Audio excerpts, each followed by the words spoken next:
The sun rose slowly over the endless fields of Kansas, spilling golden light over rows of wheat swaying like waves in a sea of gold. The tiny town of Havenbrook was waking up. Tractors humming, roosters crowing, and the scent of fresh earth filling the air. In one of those small wooden farmhouses lived a 16-year-old boy named Ethan Miller. He was tall, with sandy brown hair, curious eyes, and hands rough from working the fields since he could walk.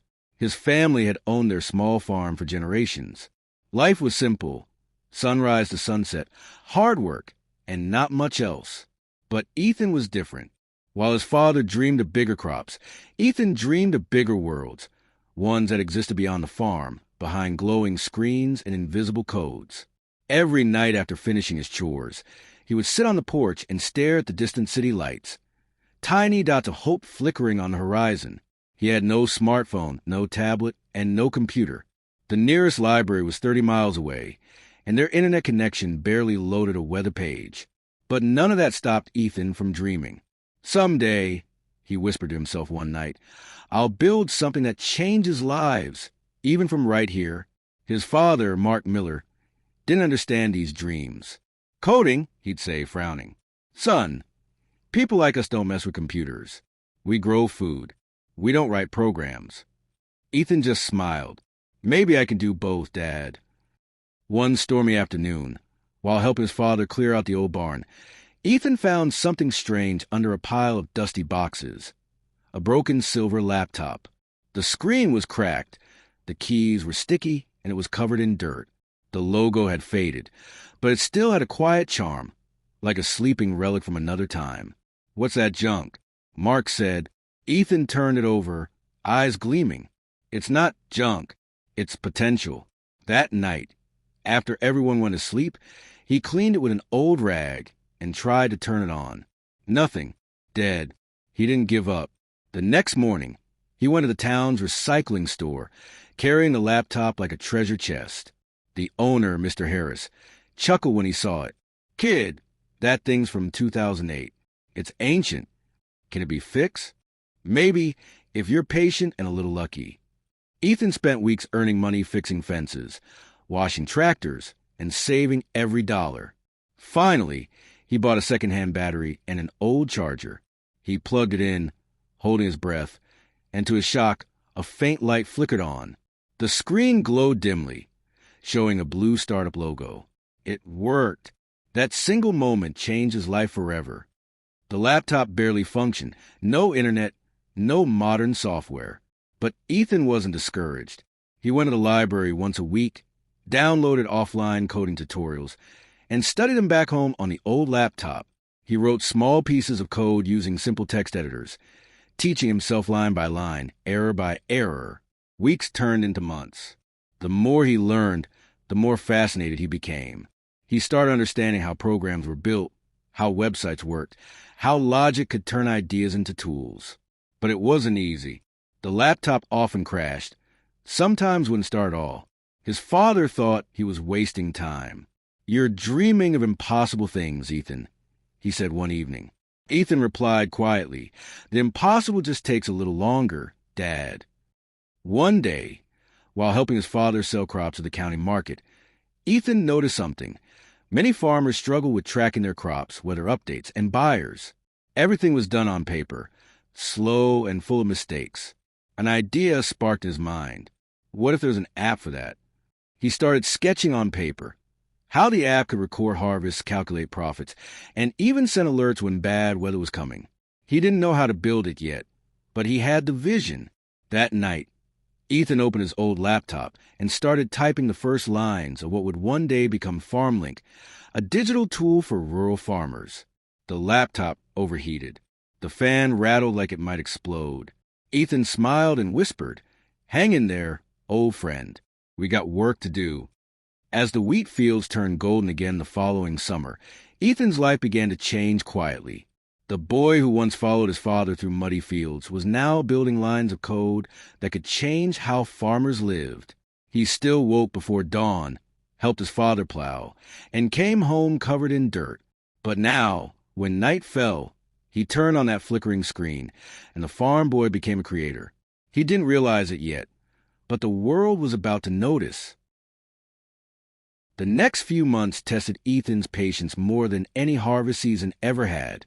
Every night after working the fields, he sat at his tiny wooden desk beside the window, that same cracked laptop glowing faintly like a firefly in the dark.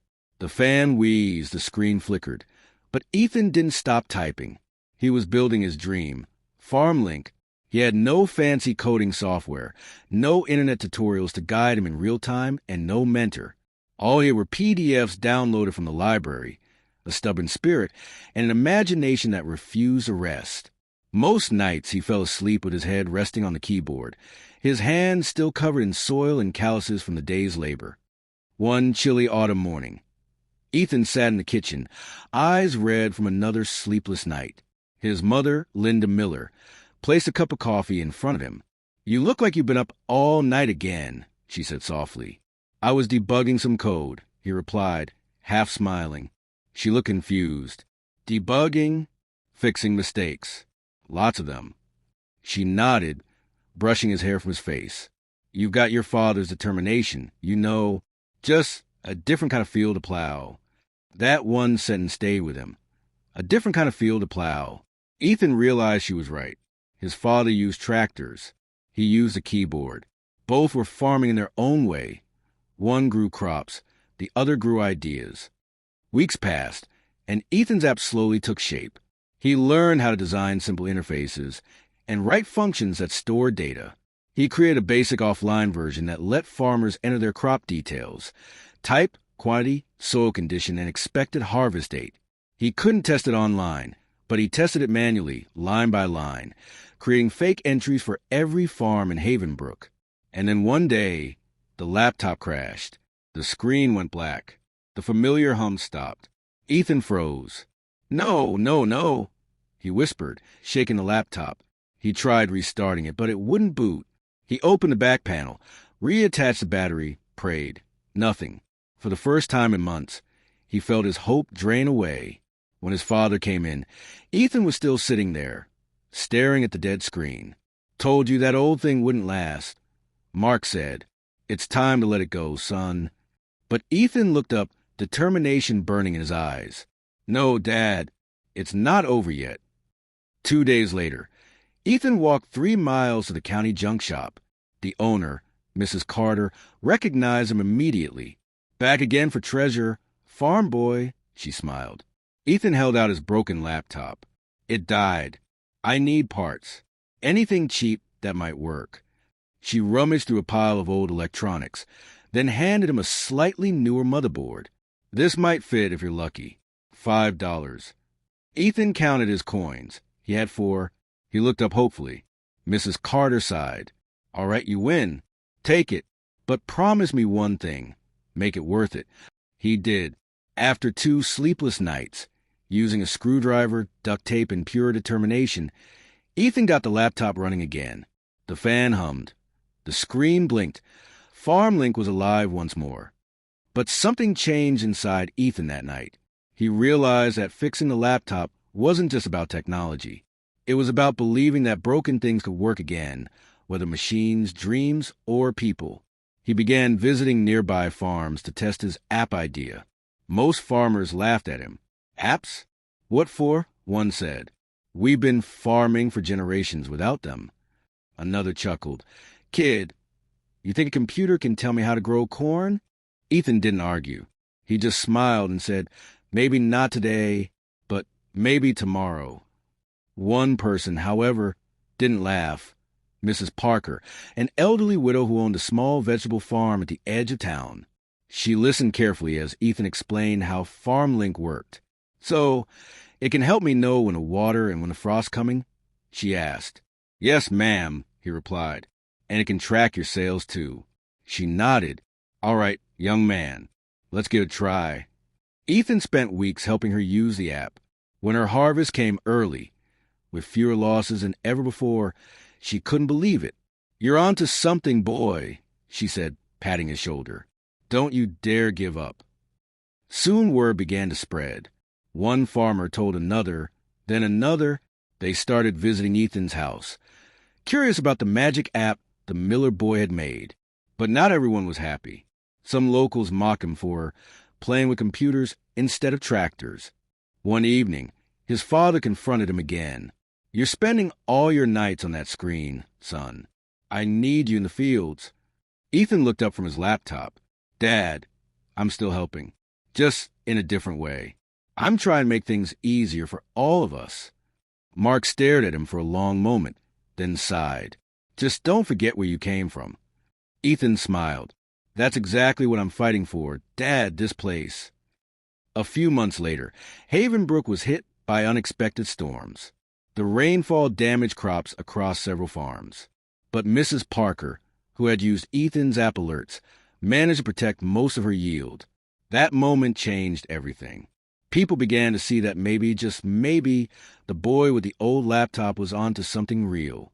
Local news picked up the story. Teen Farmer builds app to help local growers survive the storm. Ethan's world began to expand beyond Havenbrook. Emails started coming in from nearby towns, schools, and even small tech organizations. People wanted to meet him. The boy who once repaired fences for $5 was now getting invited to talk about technology and farming. But Ethan didn't feel like a genius. He still felt like the same boy sitting under the Kansas stars, dreaming of a better tomorrow. What he didn't know was that his story was about to reach someone very important, someone who would change his future forever. Winter arrived early in Havenbrook that year. The fields lay quiet under a thin coat of snow, and the air smelled of cold iron and hay. The town moved slower, tractors idled longer, and the nights grew longer, perfect for dreaming. Ethan, however, wasn't dreaming. He was working. FarmLink was no longer just an idea. It was growing. The old laptop still groaned, its fan louder than ever. But Ethan kept coding. He had improved the app, adding offline weather alerts and simple data charts for farmers. He didn't know much about business or marketing, but he believed that if it could help even one farmer, it was worth it. One morning, while he was helping his father fix a broken fence, a white SUV drove up the dirt road toward their farm. The car stood out, sleek, modern, and clearly not from around Havenbrook. A tall man stepped out, dressed in a dark coat and city shoes that clearly weren't made for mud. He smiled politely, brushing the dust from his trousers. "Ethan Miller?" he asked. Ethan nodded, surprised. "Yes, sir. My name's Michael Reed. I'm from Kansas City Tech Outreach. I read about you in the paper." Mark Miller looked confused. "The paper? About our boy?" Michael nodded. "Yes, sir. The story about his farming app. Quite impressive." They invited him inside. Linda poured coffee, and the conversation began. "I have to be honest," Michael said, taking out his tablet. "When I read that a 16-year-old farm boy built a functioning app without internet or formal training, I didn't believe it. But then I downloaded your program." Ethan's eyes widened. "You did?" "I did. And it works." For a moment, the kitchen fell silent except for the ticking clock. "I've seen hundreds of young coders," Michael continued, "but never someone who started with this." He pointed to the old laptop sitting on the table, covered in tape and scratches. Ethan chuckled shyly. "She's not pretty, but she's tough." Michael leaned forward. "Ethan, I think what you built could change lives, not just here, but everywhere. I want to help you." That night, after Michael left, Ethan couldn't sleep. Help him? What did that mean? Could his little project really go beyond Havenbrook? His father was hesitant. "You don't know this man," Mark warned. "People from the city, they promise a lot." "I know," Ethan said quietly. "But what if he's telling the truth? What if this is how we grow? Not just crops, but dreams?" For the first time, Mark didn't argue. He saw something new in his son's eyes, confidence, purpose. Maybe it was time to trust him. 2 weeks later, Ethan was invited to Kansas City. It was his first time leaving Havenbrook. The city dazzled him. Skyscrapers, glowing billboards, people rushing everywhere. He felt small but alive.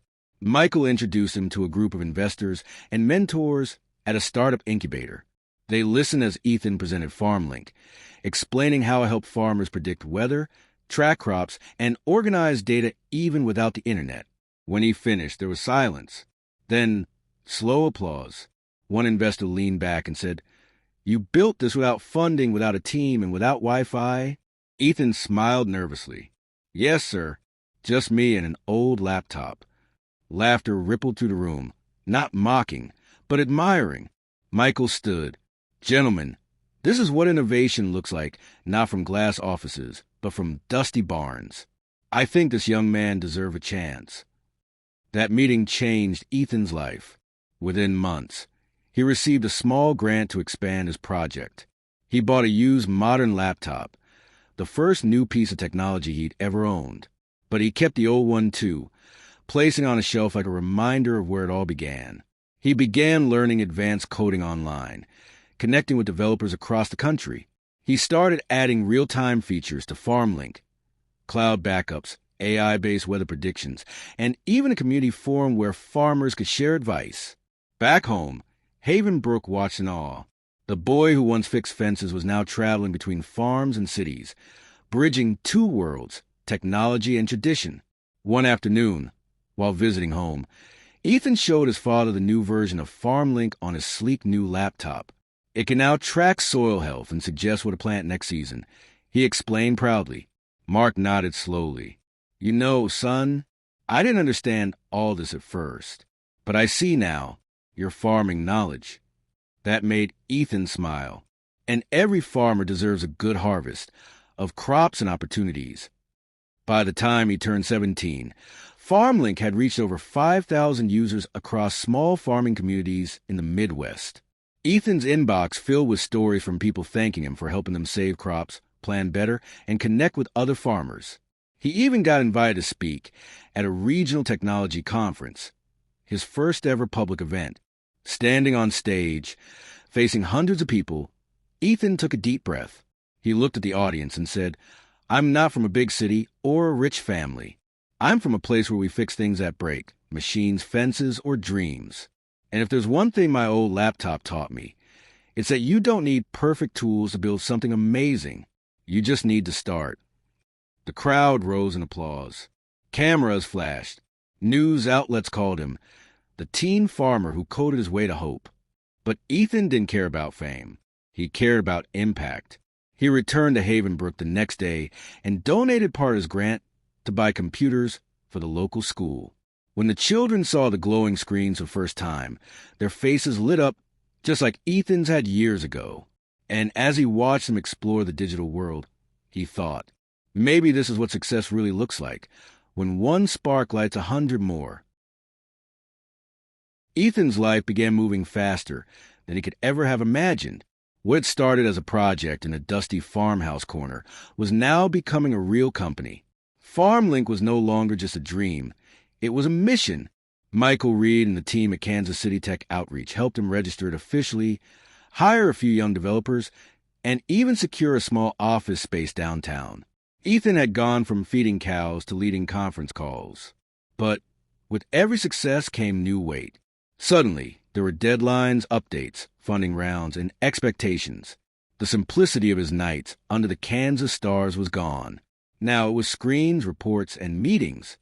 One evening, after a long meeting about marketing strategies, Ethan sat by the office window, staring at the city lights.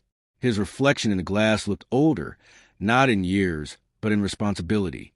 He missed the silence of the fields, the smell of fresh soil, and the feeling of purpose that had once fueled his code. Michael walked in quietly. Long day, huh? Ethan nodded. Sometimes I wonder if I'm building the dream, or if the dream is starting to build me. Michael smiled. Welcome to the real world, kid. Every dream gets bigger and heavier. The key is remembering why you started. Those words hit Ethan hard. Why he started. He remembered Mrs. Parker and her vegetable farm. He remembered the storm, his father's doubts, the nights of typing on a broken laptop. He wasn't here for money or fame. He was here for them, the farmers. But challenges didn't stop there. As FarmLink grew, big corporations began to take notice. One company, AgriSync Corp., offered to buy the app for $2 million. When the email arrived, Ethan's team erupted in excitement. $2 million. You could buy your family a mansion, go to college, anything. Ethan stared at the screen for a long moment. Then he quietly said, but if I sell, They'll take it away from the farmers. They'll turn it into another paid tool. That's not what I built it for. Michael placed a hand on his shoulder. You realize turning this down means walking away from a lot of comfort, right? Ethan nodded. I didn't build this for comfort. I built it for change. The next morning, he replied to AgriSync with 2 words. Not interested. It was a defining moment. Back in Havenbrook, people began to speak his name with pride. The local school now had internet thanks to Ethan's donations. Kids who once helped their parents in the fields after class were now learning to code, dreaming bigger dreams. Mrs. Parker's farm had become a model for modern sustainable agriculture. Even Mark Miller, Ethan's father, began to understand the power of what his son had created. One evening, as the sun set over the wheat fields, Mark said, "You know, son, when I was your age, I wanted to leave this town too. I thought small places meant small dreams. You proved me wrong." Ethan smiled. It's not the place that limits us, Dad. It's how far we think. Months later, FarmLink reached 100,000 users across rural America. Farmers began sending in feedback. Your app saved my season. I finally tracked my profits. My kids now want to learn coding too. Each message reminded Ethan why he started. But success also brought pressure. Investors wanted faster results, more monetization, and bigger partnerships. Ethan, however, wanted accessibility and fairness. In one tense meeting, a new investor said, "Ethan, free software doesn't make money. We need to charge subscription fees." Ethan stood his ground. Farmers already pay enough with sweat, debt, and long hours. I won't make their lives harder for profit. The room went silent. Another investor muttered, "You're idealistic. That doesn't work in business." Ethan replied firmly, "Maybe it's time business learned something from the farmers. You can't harvest what you didn't nurture first." Michael smiled quietly from the corner. The kid he'd once found in a dusty barn was now leading grown men with courage. Despite the resistance, Ethan's approach worked. Instead of subscriptions, FarmLink launched a donation model and partnerships with local agricultural programs. This kept the platform free, while bringing in enough support to grow. Ethan started traveling again, this time across America. From Kansas to Iowa, from Nebraska to Texas. Teaching farmers, speaking at schools, inspiring youth. He carried his old laptop everywhere, showing it in every talk. "This," he'd say, lifting it up, "is proof that your circumstances don't define your capacity. This thing barely ran, but my hope did." Audiences loved it. Reporters began calling the broken laptop that built a revolution. But success had its sacrifices. Ethan rarely saw his family. He missed dinners, birthdays, even harvest festivals. His father understood, but his mother sometimes called with worry. "Don't lose yourself, Ethan," she said one night. "Dreams are beautiful, but don't forget the boy who first opened that old laptop." He promised he wouldn't. But deep down, he knew she was right. One night, after another long flight, he opened that same laptop again. The screen flickered weakly. It still worked. He typed one new line of code, smiling softly. Then he whispered, "We're not done yet, old friend." FarmLink kept expanding, and so did Ethan's purpose. He was no longer just building an app. He was building a movement, empowering rural youth to learn coding, innovate locally, and never see their background as a limitation. The boy from Havenbrook had turned technology into hope. But as with every great story, the higher he rose, the bigger the challenge ahead. A new crisis was coming, one that would test everything he stood for. The day Ethan's story reached national news began like any other. Fog rising from the fields, the smell of fresh hay, and the rhythmic sound of his father's tractor humming in the distance. Ethan sat by the barn, coding quietly as usual, unaware that millions were about to hear his name. It started with a single post. A local journalist who had visited Maple Hollow wrote an article titled, "The Boy Who Coded Change, From a Broken Laptop to a Better Future." Within 24 hours, the article spread like wildfire. It was shared across social media, picked up by larger outlets, and soon national television wanted to feature the farm kid coder. Ethan's inbox was flooded with messages from reporters, tech enthusiasts, teachers, and curious people asking one question. How did you do it? At first, Ethan didn't know how to answer. He hadn't done it for fame. He had done it because he couldn't bear to see his little sister, Mia, struggling to learn from old books when the world had so much knowledge online. But soon, he realized this was bigger than him. It was about every child who ever dreamed but lacked the tools. The mayor of their town invited Ethan to speak at a local event. Dressed in his only decent shirt and a pair of jeans, he nervously stood on stage before hundreds of townspeople. The same people who once called him the quiet farmer's kid now looked at him with admiration. He took a deep breath and began. I'm not special. I just refuse to give up. The laptop I use was broken, but the dream wasn't. If we can grow food with our hands, we can grow knowledge with our minds. The crowd erupted in applause. For the first time, Ethan saw that his small journey had become a symbol of hope. After that, everything changed. Technology companies reached out to sponsor his village's digital education project. A famous entrepreneur donated new computers to Maple Hollow Elementary. Even the state governor mentioned Ethan in a speech about rural innovation. But amidst all the attention, Ethan stayed grounded. He still helped his father with the harvest, still woke up early to feed the animals, and still coded at night. Only now his mission was clear: bring opportunity to every forgotten corner of the country. Then came the turning point, the Global Youth Innovators Summit in California. Ethan was invited to speak as a guest of honor. It was the first time he had ever left his state. When his plane took off, he looked out of the window and thought about how far he had come from that dusty barn where it all began. The event hall was massive, filled with tech leaders, investors, and young innovators from around the world. Ethan stood backstage, his hands trembling as he looked at the sea of faces waiting to hear him speak. When his name was announced, Ethan Miller, founder of the Rural Tech Pathways Project, he stepped onto the stage to a standing ovation. He began softly, his voice steady but emotional. I come from a small village where the biggest dream was to fix a broken tractor. I had a broken laptop, and with it, I learned that broken things can still create something powerful. He told his story. From the night he found a discarded laptop to the coding lessons by candlelight, from the village's skepticism to the moment when his website brought education to dozens of kids. By the end of his speech, there wasn't a dry eye in the audience. The CEO of a major tech company personally approached him afterward and said, "Ethan, you reminded us what innovation truly means." Within weeks, Ethan's project received national funding.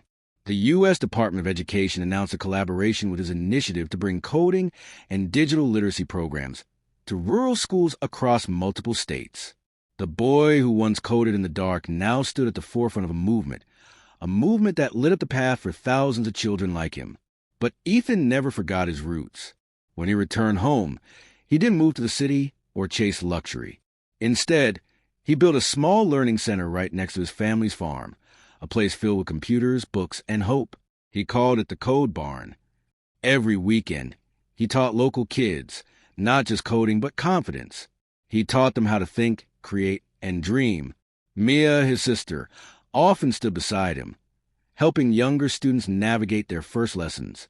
Their father, once skeptical, now proudly introduced Ethan to visitors as the boy who turned a laptop into a future. The national media returned once more to cover this transformation, and one journalist asked him, "Ethan, what do you think made you succeed?" He smiled and replied, "Maybe it was a laptop, maybe it was a farm, but mostly it was a belief that even the smallest light can push back a lot of darkness." And that light, that unshakable hope, spread far beyond Maple Hollow. His story became part of school curriculums, inspiring countless students. Universities invited him as a guest speaker, and though offers poured in from big cities, Ethan always returned home, to the same soil that had raised him, and to the fields that reminded him that real growth begins from the ground. That broken laptop was now displayed in the Code Barn under a glass case, not as a symbol of what he lacked, but of what he built. A plaque beneath it read, "The tool was broken, the dream was not." And every time a new student walked in, they touched that old laptop and whispered, "If he could do it, maybe I can too." A gentle breeze rolled across the wide golden fields of Maple Hollow, carried with it the faint hum of laughter from the new generation of dreamers. The once-forgotten farming town was no longer just a place where wheat grew. It was now a place where ideas bloomed. At the heart of it stood the code barn, painted red, with solar panels on its roof and filled with the bright screens of laptops donated from around the world. The old, broken laptop that had started everything sat safely behind a glass case near the entrance. On its cracked keyboard, someone had placed a single white daisy, a quiet tribute to the past that made their present possible. Ethan Miller, now 23, stood outside, watching kids rushing with excitement. Some were farmers' children. Others came from neighboring towns miles away. They weren't afraid of technology anymore. They embraced it. He still lived in the same small house beside the fields, still helped his father harvest, and still walked the same dusty paths. But inside, Ethan was no longer shy, uncertain boy from years ago. He was now a teacher, a leader, and a symbol of what hope could create. It had been 3 years since his speech at the Global Youth Innovators Summit. Since then, his project, Rural Tech Pathways, had grown faster than anyone imagined. Dozens of towns across the United States had opened their own code barns. Major companies partnered with Ethan to provide hardware, software, and mentorship. Even NASA had invited him to collaborate on a student program to teach kids about coding for robotics. Ethan often traveled to speak at schools, universities, and tech expos. Every time he stood on a stage, he thought of his roots, the sound of his father's tractor, the flickering light of his old desk lamp, and that one night when he first powered on a broken laptop that refused to die. At a conference in Washington, D.C., he was invited to share his journey before members of Congress and leaders from the Education Department. As he walked up to the podium, wearing his simple shirt and old boots, the audience stood and applauded. He began softly, "I'm not here to talk about technology. I'm here to talk about belief. Because belief is what turns a broken laptop into a revolution." The hall fell silent. His words carried the calm confidence of someone who had lived what he preached. He shared stories of the children from Maple Hollow, who now worked as software engineers, teachers, and innovators. He spoke about how access to digital learning had reduced dropout rates in rural schools. And he reminded them that talent isn't born in cities. It's born everywhere. It just needs a chance to grow. By the end of his speech, government officials pledged more funding for rural digital programs. Reporters quoted his words across every major outlet. And Ethan, once again, became the voice of hope for millions. Back home, Ethan's parents watched his speech on TV. His father, who once believed technology was city stuff, wiped a tear from his eye. "He did it, Mary," he said quietly. "Our boy did it." His mother smiled. "He didn't just do it for us. He did it for everyone." That evening, when Ethan returned home, the entire village gathered to welcome him. There were lights strung across the barns, homemade food on tables, and laughter echoing through the fields. But amidst the celebration, Ethan walked away from the crowd for a moment and stood by the barn's fence, staring at the horizon. Mia, now 16 and helping run classes at the code barn, came up beside him. "Thinking again?" she teased. He smiled. "Always." "You changed everything, Ethan," she said softly. He shook his head. "No, Mia, we did. Everyone who believed, everyone who showed up, that's who changed things." They watched as the sunset painted the sky in shades of gold and orange, the same colors that once filled the field he used to plow.